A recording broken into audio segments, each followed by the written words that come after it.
one of the things that I think is really powerful when we negate a compliment or we negate positive feedback is my son's preschool teacher used to say things like, we don't repeat like our negative inner thoughts out our mouth, because if your mouth says it, then your head thinks it, your mouth says it, then your ears hear it and your heart might believe it. Oh, wow. And so being so careful that even if you think it, like that you catch yourself. And so when we're deflecting a compliment, it's coming out our mouth again, your ears hear it, and you're just reinforcing that pathway.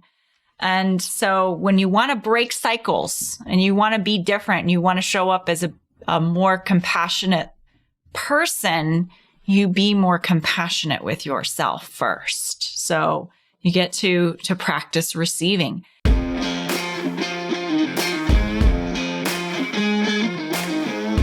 Hey, you leader, entrepreneur, business owner, solopreneur, whatever you call yourself, we know you're a visionary business builder, wealth seeker looking to combine a passion for doing good with leading consciously.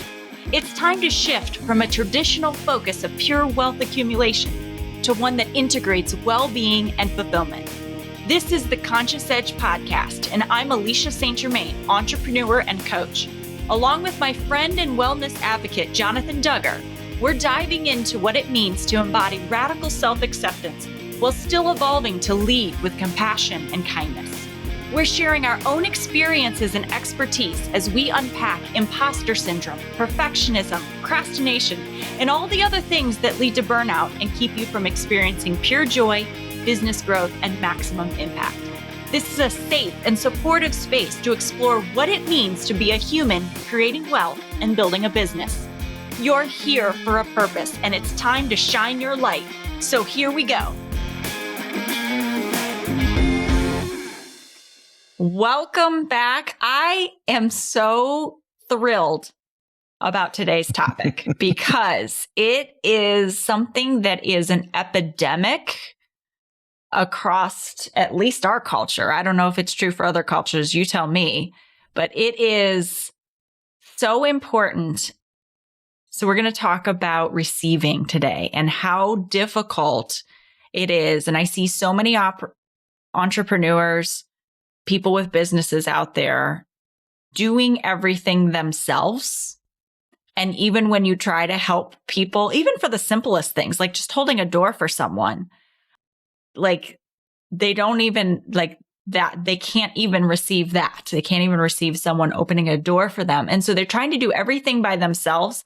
And even if they have a team that they have built because they know they can't do it by themselves, they still don't receive the help from their team and they completely disempower them. So we're going to dive into this topic today. And one of the biggest things that sticks out for me around receiving help, support, gifts, whatever it is, I used to, and I still have to be really mindful of this. In my head, if you give me something, I'm going to owe you. Exactly. Not like I don't want to give back, right? When someone gives to me, I absolutely want to reciprocate. I want to give back. But there's this other thing that goes behind it for me is if you give to me, I'm going to feel obligated to do something for you when you ask, and it's not going to be in alignment with who I am or what I believe. It's going to be something I don't want to do. So I have somehow created a belief, and I'm very mindful of it, that if I receive, it means I'm going to be forced to do something I don't want to do. How messed up is that? Well, it may be messed up, but there's a lot of us that are experiencing the same screwy thinking, screwy perception. So, all right. So you're going to lay the foundation for us because you have a lot. You're my back it up with research. Like I'm the big picture person. I know there's research and I'll read the research and I'll kind of grab this and here, but I'm like, you like to be in the details, which is why we're the perfect team.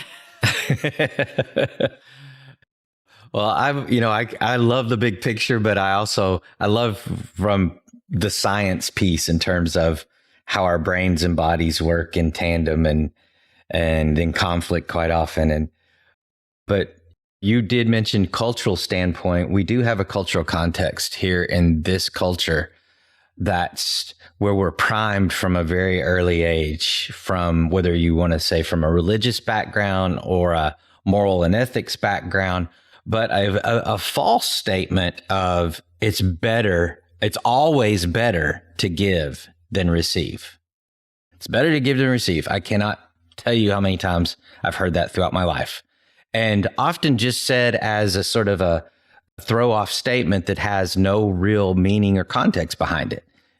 So we can, I think, if we're honest with ourselves and with each other, most of us really enjoy giving. But many of us really enjoy giving because it makes us feel good. And there's strong science behind that. We get a large dopamine dump, a large stimulation of our pleasure centers in our brain when we give. And that in and of itself isn't a bad thing, but it can become almost an addiction, or maybe you truly could say an addiction because of the chemicals it actually releases in our brain. And we get to a place where we start looking for opportunities to give in order to feel better about ourselves. And that sort of negates the whole purpose of gift giving, especially, when you're so when we think about that in terms of the power behind that. So when you turn it on the other side of being on the receptive end of whether it's a compliment, a gift, money, that's a big one. We're so wired to be on the giving side, on the active side, that we misconstrue receptivity or receiving as a passive stance, which actually it's just the opposite. I'll get into that a little bit and then after a while, and we also perceive it as a negative. It means we need help. It means we need a handout. It means we can't do it ourselves. So we're less than. Mm-hmm. So the real work comes in, and I'm sure we can dive into this more, but the real work comes in when we have to acknowledge the reasons why we're unwilling to receive and where those come from. Because quite often, guess where it lies? We've had this conversation previously. It's in worthiness. We often are in a place of not feeling worthy to accept someone else's help. So we posture that as, well, I'm independent. I'm resilient and self-reliant. When really it's like, I'm afraid of accepting help. I'm afraid of receiving this compliment because now I have to be willing to accept that maybe I am more attractive than I like to tell myself, or maybe I do look okay in those clothes, or maybe I can hike this trail that I think I'm not able to. Whatever it is, it's usually from a place where we are less than. We feel less than. And the receiving is highlighting all those things that we're not ready to face or haven't been willing to face. All right, here we go. We're going to go deep. So in my experience, this worthiness, the place where this is going to come up in your body is around your heart. I don't know if you've ever experienced that, but if any, as you're listening, just think about that for a second, is like, where does it get uncomfortable? I'll get tightness in my chest. And worthiness being related to this willingness, like love comes with conditions. Yes. Worthiness, if you could put it in a different kind of term, it's like love comes with conditions. So receiving is like giving. Someone is giving to you this love that they're giving. And I often talk about thinking of money with my clients. I talk about thinking of money as love. I love to pay my hairstylist who gives me my known for bob with the curls, right? I love to pay her. I love to pay people generously because it's how I show appreciation. But so often we're so uncomfortable to receive money. We're so uncomfortable to receive compliments, which are really expressions of love, because love for some people comes with conditions, and it's not unconditional love. Yeah, absolutely. We also tell ourselves that giving, being a standpoint of giving, is a standpoint of control. So I remain in control when I'm on the giving side, but I lose control when I'm on the receiving side. Well, something I want a language distinction, because this is a screwed up in our language, how we've overlapped words that really don't mean the same thing. So receiving can be from a place of vulnerability. And often it is. When we have to ask for help and someone's willing to extend that help, that can be a vulnerable place.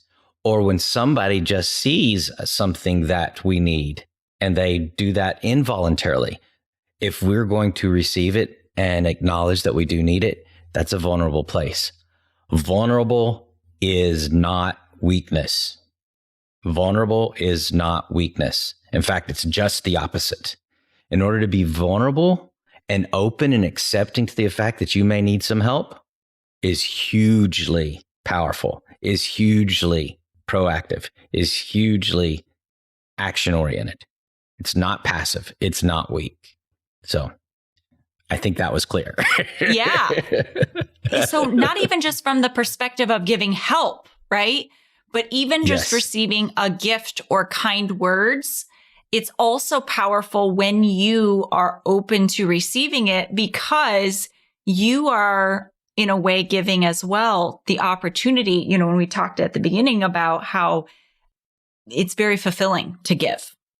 And so one of my most favorite books ever is The Go-Giver, and it's by Bob Berg and John David Mann. If you haven't read it, you need to read it. I read it continuously. Like, I'll just open a chapter, read it. One of my favorites. Practice it. But the very last law, and it's essentially these five laws of stratospheric success. And one of the last laws is the law of receptivity. And a lot of people don't even catch that it's really about receiving. And the idea is, if we are a world of only givers and all we do is give, and nobody's willing to receive, then the giving stops. Because imagine if we're all just standing around holding doors for each other and no one will walk through. Like, we're at a standstill. Absolutely. Yeah. So it's powerful. It's not weakness to receive. It's powerful to allow someone to give to you. But so often we stop it. Like, no, I'm fine. Like, I'm going to struggle with all the boxes in my hand and not hand it like one item off to someone because they want to help. It's interesting. I had a professor in my first graduate program, and she did a lot of her research had to do with the homeless or the unhoused. And she had when you took her practicum, part of what you did was go work in some form or fashion in a service environment that helped with the homeless. And so I ended up working in a soup kitchen, which I had actually done before as a little kid, but it was more of a thing that I did for church, and I didn't think about context and didn't, had some of the tools in my tool belt that I did at this point. But I went into it with the mindset of, yes, I was doing this for a grade, but also I really truly wanted to be as much service as I could be. So this was the soup kitchen, people coming in that were hungry. We were supposed to serve them food, and then we would go sit down and have conversations with different people. Well, I multiple times went and sat down by somebody, and they would tear their bread in half and hand me a piece. And I would say, no, thank you. I'm fine. You have that. In my mind, truly, I think on some level, I was genuinely, they needed it more than me. They did have fudge brownies that night, and I love chocolate. And one woman offered me half of her brownie, and I actually had the thought of, oh, that would be really good right now. But I refused it and gave it back to her. Well, my professor was kind of waving toward me, and she caught my eye, went over to talk to her. And I walked up to her, and she looked kind of upset. And I had no idea what was going on. I said, is everything okay? And she said, no, I want you to quit stealing their joy. like, what are you talking about? And she's like, I've watched you 3 or 4 times refuse the gift that they're offering. You are stealing their joy and you're undermining what we stand for here. You're taking away their respect and their dignity as well. I'm like, oh, I mean, I was devastated. It was like she punched me in the gut because I had no idea.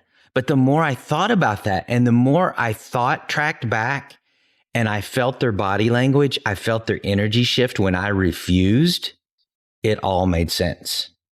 And I would say that was one of the most impactful moments I ever had. That was acknowledgement that I had to work on my own receiving, because I would say I'm still a work in progress, and maybe always will be in that area, because it's just something that doesn't come natural for me and doesn't come natural for a lot of people. So my grandmother, though, always had a good one. I don't know why it got me into storytelling mode, but when someone would compliment, because I was kind of taught that you shrugged off a compliment, like you were humble, be humble. Well, humility can look a lot of different ways. But one of the things that my grandmother was adamant about that we didn't do was that we refuse someone else's compliment, even if we're trying to be nice or humble or whatever. So she just had a thing, if somebody complimented you and you didn't know what to say, because I think I even said it one time out loud, I have no idea what to say to that. She said, just smile and say thank you. Smile and say thank you. And that's a huge place to start for any of us that are working on that. When somebody offers to help, smile and say thank you, because you don't want to steal their joy. Yeah, no, it's so powerful. It's so powerful. And something I learned from a friend of mine, Dr. Lee C. Cordell, she does trauma coaching and coaching around how to make businesses psychologically safe. And so one of the things I learned from her is that say thank you, but then I have a tendency to put my hand over my heart because my heart will hurt. Like it will physically pain me in my heart to say thank you. And so I put my hand on my heart just to give myself a little extra support, and you just stop and say nothing. And it can be so awkward. And I see there's a couple different things people do. One is they get a compliment and then they dismiss it like it's no big deal. Like, oh, well, that's no big deal. And it is very often things that you do naturally, that you're gifted at, that are your genius, that you could do it in your sleep. For other people, I think a lot of us just assume everybody's like us. And that's what makes our world so beautiful, is they're not. And so when you dismiss it and say it's not a big deal, you're not really acknowledging that that's actually a hard thing. Someone sees in you something you have a gift in, and it's a hard thing for them. So when you say, oh, it's just blah, blah, blah, they're like, well, shoot, I couldn't do that. Yeah, exactly. What's wrong with me, right? You're almost throwing that back at them and making it like unintentional gaslighting. Right? So there's that. And you just think oh, it's not a big deal. Or you want to compliment back. You want to completely turn around and well, I love that jacket. Well, I love your glasses. And so it takes then you want to throw the focus off of you as fast as possible. Yep. Go ahead. Well, just that along those same lines goes back to a language thing. Practice, and this can be very uncomfortable too when you first start practicing it. But in addition to saying thank you, as you get more proficient at that, add in something that from a heartfelt place that you feel in your body or think in your mind. Like, for instance, thank you. I really needed to hear that today, or that is so helpful to me.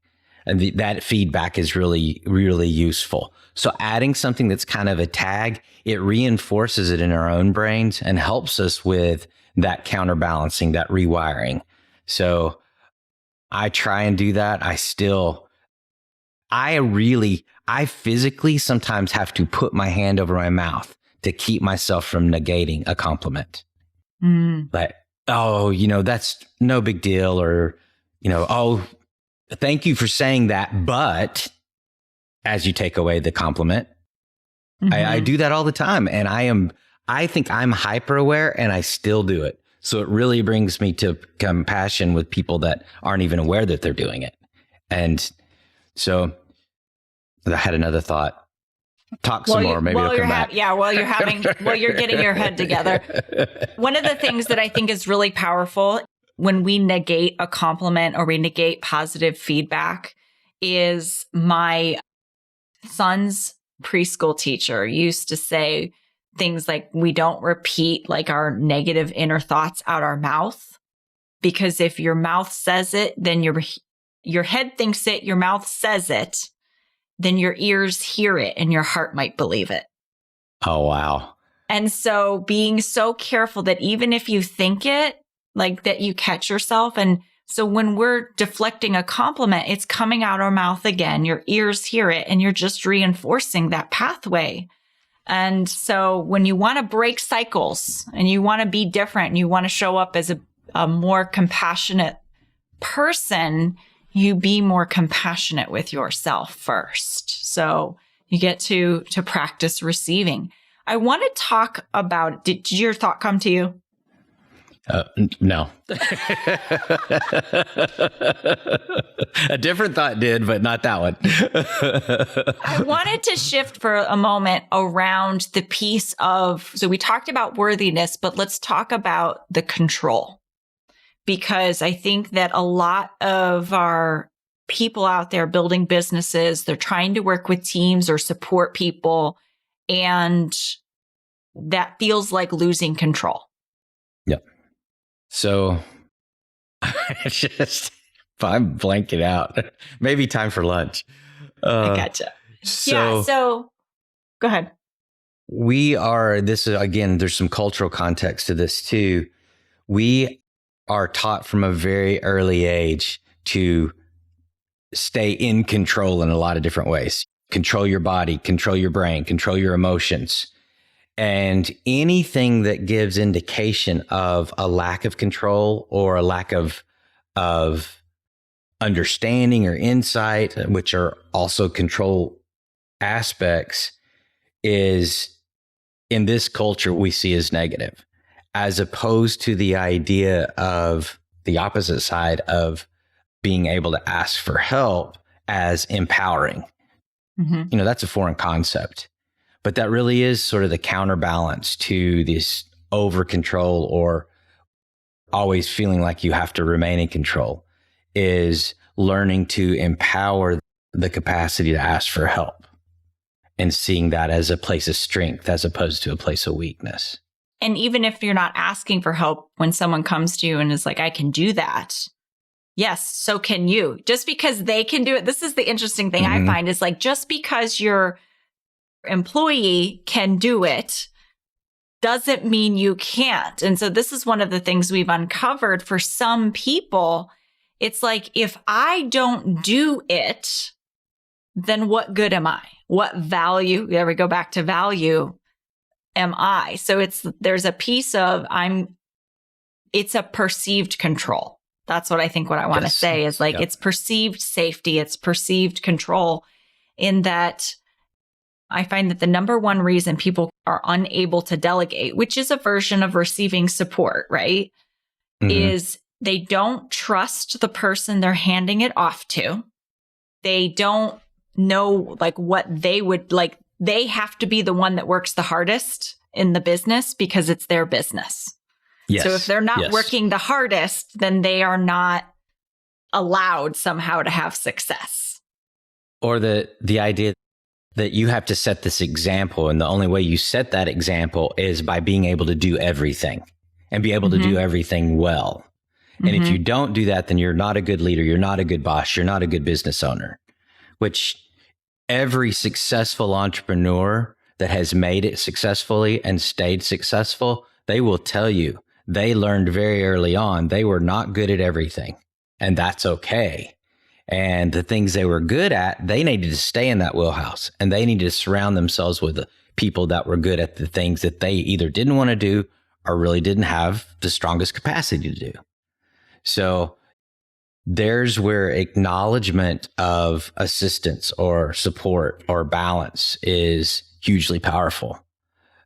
Something that occurred to me too, as you were talking about that, kind of setting the framework for it, one of the messages right along with worthiness that we need to give ourselves is that I am enough. Me with all my faults, with all my deficits, with the things I can't do. I am enough. Now, there are things that I can learn. There are things that I can do more. But one of those things that I can do is accept help or ask for help. Accept the support when it's extended. Ask for support when it's needed. And that goes a long ways in making that shift. And then if we can learn to tell ourselves, I am enough and I'm worthy of good things and I'm worthy of being supported and I'm worthy of those offers of help and support.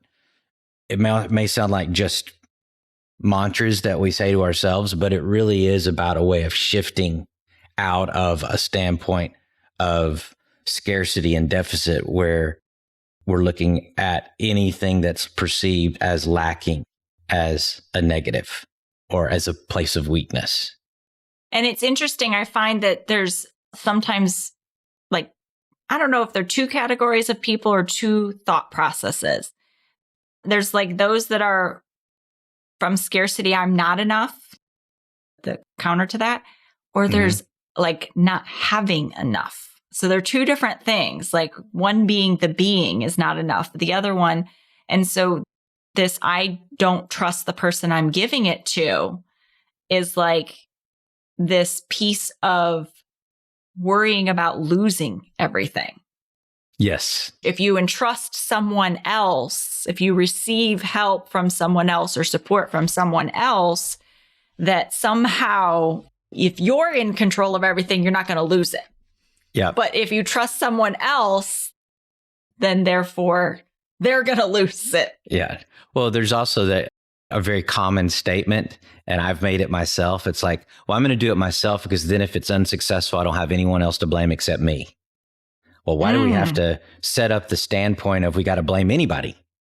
Right. You know? Maybe we were just trying something. That's a control element right there because it's like, okay, I'm going to avoid conflict or the potential for conflict where conflict doesn't even exist. I'm going to preemptively avoid it by just taking on this role and responsibility for myself so I don't have to tell someone else that's not working out. You're not doing the job that I want you to do. So we look for all these ways to avoid hard conversations, which really don't have to be hard conversations. We've made them that way before they've ever happened. Yeah. You know what this makes me think of, Jonathan? It's just how much all of this is rooted in big assumptions, which I did a solo episode.